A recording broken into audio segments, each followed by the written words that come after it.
तो hey guys, Godzilla x Kong movie देखने के बाद एक क्वेश्चन बहुत लोगों को कंफ्यूजन में डाल रहा है कि गॉडजिला शिमू से भी ज्यादा पावरफुल है, क्योंकि मूवी के अंदर हमें जैसा बताया गया और दिखाया गया है ऐसा लग रहा है कि ये दोनों पावर्स लेवल में इक्वल मैचेड है। पर रियलिटी में अगर आप एक क्लियर कट आंसर जानना चाहते हो कि पिंक गॉडजिला वर्सेस शिमू में कौन ज्यादा पावरफुल है तो वीडियो को एंड तक जरूर देखना। अब वीडियो स्टार्ट करते हैं।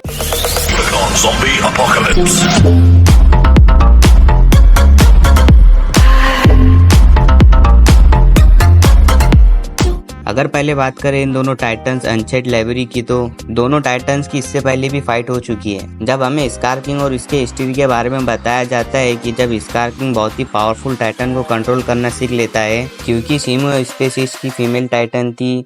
यस, शिमू अकेले अपने स्पीशीज की मेंबर नहीं है, इसके बगैर भी शिमू स्पीशीज के मेंबर एग्जिस्ट करते हैं होलो अर्थ में। और मैं पहले ही क्लियर कर दूं कि स्कार किंग जो क्रिस्टल से शिमू को कंट्रोल कर रहा था एक्चुअली में शिमू की बॉडी का क्रिस्टल है, और शिमू को ना चाहते हुए भी स्कार किंग की गुलामी करनी पड़ती है। और स्कार किंग अपने एम्पायर को बढ़ाने के चक्कर में गॉडजिला के सामने आ जाता है और एंशिएंट टाइम में शिमू और गॉडजिला की फाइट भी होती है। पर गॉडजिला किसी भी तरह से स्कार किंग और शिमू को डीप होलो अर्थ में कैद कर देता है। यहाँ गॉडजिला शिमू को हराता नहीं है पर उसे स्कार किंग के साथ कैद कर देता है। पर ये गॉडजिला ने कैसे किया या फिर उस टाइम पे गॉडजिला की कोई टाइटन ने हेल्प की थी, इसके बारे में हमारे पास कोई भी इंफॉर्मेशन नहीं दी गई है। इसीलिए हम इसकी बेसिस पे ये नहीं बता सकते कि गॉडजिला ज्यादा पावरफुल है या शिमू। बट अब गॉडजिला इवॉल्व हो चुका है, वो अपने सबसे पावरफुल फॉर्म में आ चुका है ताकि वो शिमू का सामना फिर से कर सके। हाँ, गॉडजिला स्कार किंग से लड़ने के लिए इवॉल्व नहीं हो रहा था, वो शिमू का फिर से सामना करने के लिए इवॉल्व हो रहा था। यहाँ तक हमने गॉडजिला को सिर्फ न्यूक्लियर रेडिएशन ऑब्जर्व करते देखा है। फिर इस बार शिमू से वापस फाइट करने के लिए वो न्यूक्लियर एनर्जी को नहीं बल्कि सोलर रेडिएशन को ऑब्जर्व करने जाता है। आई नो कि शिमू की पावर्स आइस से ब्लेजेड है, इसलिए गॉडजिला सन की रेडिएशन ऑब्जर्व करता है क्योंकि आइस को सिर्फ हीट मैट कर सकती है। और ऐसा हुआ भी है जहाँ हम देख सकते हैं, जहाँ शिमू गॉडजिला को पूरा फ्रीज कर देता है, उसके बाद भी पिंक गॉडजिला अपनी बॉडी को सुपर चार्ज करके आइस को मेल्ट करके बाहर निकल आता है और शिमू से फाइट करता है। और ये भी नॉवल में ऑफिशियली लिखा गया है कि गॉडजिला ने पर्टिकुलरली टाइटन तियामत वाली जगह को चॉइस किया था,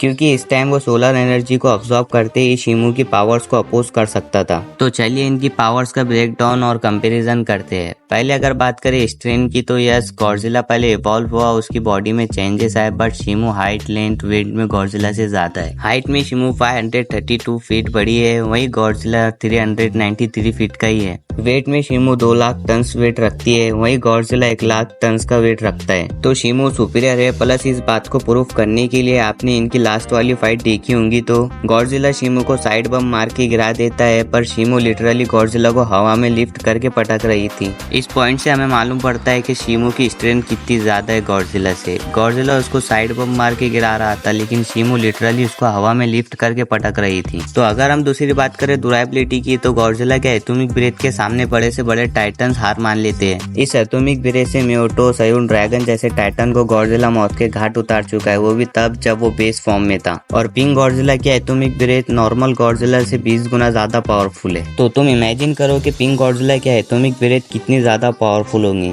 एग्जाम्पल के लिए गॉडजिला अपने एटॉमिक ब्रेथ से विप्लैज जैसे वेपन को कट कर पाया था, वही विप्लैज जिसकी वजह से स्कार किंग शिमू को कंट्रोल करता था, पर गॉडजिला ने अपनी पावर्स का यूज करके उसे तोड़ दिया। पर जब पिंक गॉडजिला अपने एटॉमिक ब्रेथ शिमू पे यूज करता है तो शिमू को घंटा कुछ फर्क नहीं पड़ता। शिमू ने पिंक गॉडजिला के एटॉमिक ब्रेथ को पॉइंट प्लेन रेंज पर सर्वाइव किया है, वो भी एक बार नहीं 2 बार। पहले तो जब शिमू सिटी को फ्रीज कर रहा था, तब गॉडजिला पोर्टल के थ्रू शिमू के नेक पे एटॉमिक ब्रेथ का यूज करता है, पर शिमू पे इसका कोई असर नहीं होता, यहाँ तक कि शिमू के नेक पे एक खरोच भी नहीं आती। इससे हमें शिमू की ड्यूरेबिलिटी का अंदाजा लगता है कि वो कितना ज्यादा ड्यूरेबल है। और वहीं अगर आपने गॉडजिला वर्सेस मेगा गॉडजिला की लास्ट फाइट देखी होंगी, तो मेगा गॉडजिला के एटॉमिक ब्रेथ से गॉडजिला की बॉडी पे कितना बड़ा इंजरी मार्क बन गया था, पर यहाँ पर गॉडजिला के एटॉमिक ब्रेथ से शिमू पे एक खरोच भी नहीं आती है। और दूसरा अटैक गॉडजिला फाइनल बैटल में करता है शिमू के ऊपर, पर उससे भी शिमू को कुछ फर्क नहीं पड़ता। गॉडजिला की ड्यूरेबिलिटी से शिमू की ड्यूरेबिलिटी ज्यादा है, यहाँ पे भी ड्यूरेबिलिटी के मामले में शिमू आगे है गॉडजिला से। अगर बात करें एजिलिटी की, यानी दोनों में कौन ज्यादा फुर्तीला है, यहाँ पे जब से गॉडजिला पिंक गॉडजिला में इवॉल्व हुआ है तो वो बहुत ही ज्यादा फास्ट और फुर्तीला हो चुका है। गॉडजिला और शिमू की फर्स्ट बैटल में हम देख सकते हैं कि गॉडजिला कॉन्ग को भी अपने ऊपर बैठा के कितना फास्ट भाग रहा था, और वहीं हमने शिमू को मूवी के अंदर ज्यादा मूव या रिएक्ट करते हुए नहीं देखा। और यहाँ एजिलिटी के मामले में गॉडजिला शिमू से बहुत आगे है। अब बढ़ते हैं नेक्स्ट पॉइंट की तरफ, बात करते हैं दोनों में कौन ज्यादा पावरफुल है। यहाँ पे हम इनकी पावर्स का कंपेरिजन करेंगे। करेंगे। आई मीन स्पेशल पावर्स का मतलब frost bite versus atomic breath का। तो पहले बात करें फ्रोस्ट बाइट पावर की, तो शिमू को हमने ये अटैक बहुत बार यूज करते देखा है मूवी में, जहाँ वो अपने मुंह से फ्रोस्ट एंड ब्रेथ शूट करती है जो कि किसी भी चीज को फ्रीज कर सकती है।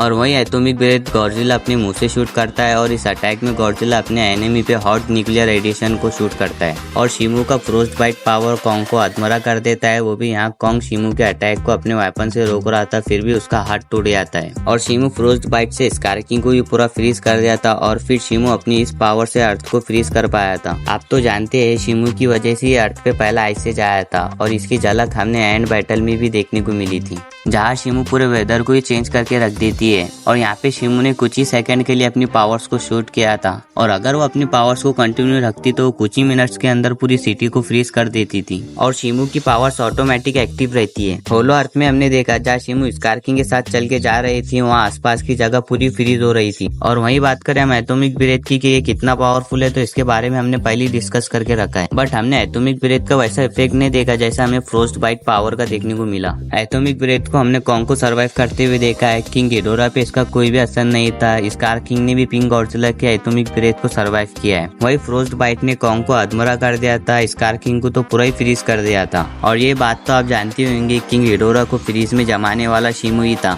और यही सारे पॉइंट फ्रोस्ट बाइट को पावरफुल बनाते हैं एटॉमिक ब्रेथ से। तो स्ट्रेंथ, ड्यूरेबिलिटी एंड पावर्स के मामले में तो शिमू किंग गॉडजिला से भी ज्यादा पावरफुल है। लेकिन सबसे इम्पोर्टेंट बात ये नहीं है, इम्पोर्टेंट बात ये है कि शिमू को हमने अभी तक के फुल पावर यूज करते हुए देखा ही नहीं। फिर भी वो कॉन्ग के साथ साथ गॉडजिला को भी अच्छी खासी टक्कर दे रही थी। लेकिन वो यहाँ स्कार किंग के कंट्रोल में थी, ना चाहते हुए भी उसको स्कार किंग की गुलामी करनी पड़ती है। फिर भी मूवी के अंदर हमने देखा है शिमू स्कार किंग के ऑर्डर मानने से इनकार कर रही थी, लेकिन स्कार किंग के इंसिस्ट करने पर उसकी बात मान रही थी। वो कॉन्ग और गॉडजिला पे अटैक करना तो नहीं चाहती थी, पर उसे मजबूर किया जा रहा था। और वहीं शिमू के मुकाबले में हमने पिंक गॉडजिला को उसकी फुल पावर यूज करते देखा है, जहाँ स्कार किंग के अगेंस्ट गॉडजिला की पूरी बॉडी पर्पल ग्लो कर रही थी। At the and pink Godzilla की सारी सोलर एनर्जी जो उसने ऑब्जर्व किया था शिमू के वेदर मैनिपुलेशन को ठीक करने में एग्जॉस्ट कर देता है और गॉडजिला की पिंक फॉर्म मूवी के एंड में खत्म हो जाती है, सिर्फ शिमू के वेदर मैनिपुलेशन को ठीक करने में। अभी के लिए तो हमें मालूम पड़ता है कि शिमू कितनी ज्यादा पावरफुल है गॉडजिला से, लेकिन शिमू के बिहेवियर से लगता है कि वो भी गॉडजिला को किंग मानती है। शिमू अब हॉलो अर्थ में वापस जा चुकी है। वैसे गॉडजिला और शिमू का कंटिन्यू फाइट करना कोई सेंस नहीं बनाता। वैसे आपको क्या लगता है मुझे कमेंट में जरूर बताना। और अगर आपको वीडियो अच्छी लगी तो वीडियो को लाइक और चैनल को सब्सक्राइब कर देना।